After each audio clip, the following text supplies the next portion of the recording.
In the cathedral at Malaga, one side chapel has an altarpiece with 10 paintings that tell the story of a saint called Pelayo. When the Moors ruled Spain, taxes were paid in money, goods, and also youngsters to be used or sold as slaves.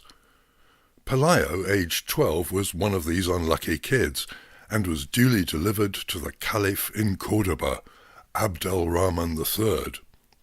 He had designs on Pelayo of an unsavoury nature, and when the boy refused, had him tortured to death.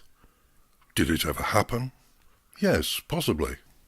So later on, when the story was memorialized, it also served as Catholic propaganda against the Moors, their cruel abuse of children, and their unnatural inclinations.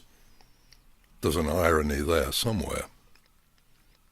Back in Cordoba, the Moors had other things to do, like thinking up ways to showcase their fascination with flowing water, and to incorporate those ideas into design plans for palaces and castles.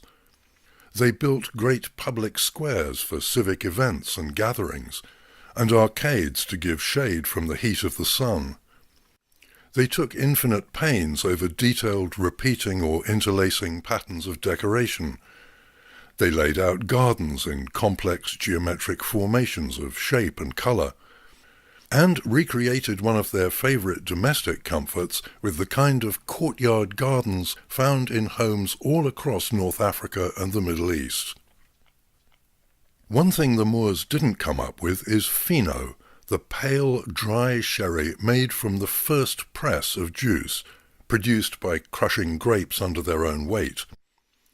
This restaurant's owner went into raptures, declaring it to be típico de Cordoba, and definitely the right thing to drink while enjoying a selection of tapas. For proof, he served it with small black tomatoes from his garden, oyster mushrooms, and long, juicy gambas from the Atlantic port of Huelva.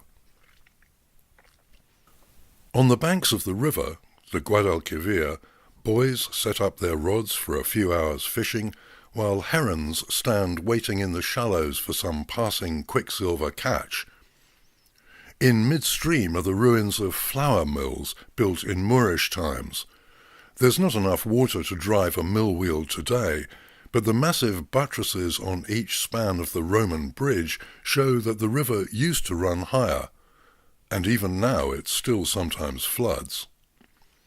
If anything else is típico de Cordoba, it might be La Mezquita, the famous mosque that became a cathedral, or just the many tiny squares, back streets and odd corners that look like they're waiting for some painter to come along, set up an easel and capture them on canvas.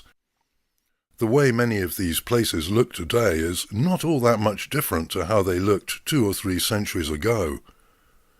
Local ceramics and tiles have probably changed rather more, but although modern designs can be a bit cheap and cheerful, the Caliph himself could go shopping for souvenirs and find that his world too is by no means forgotten.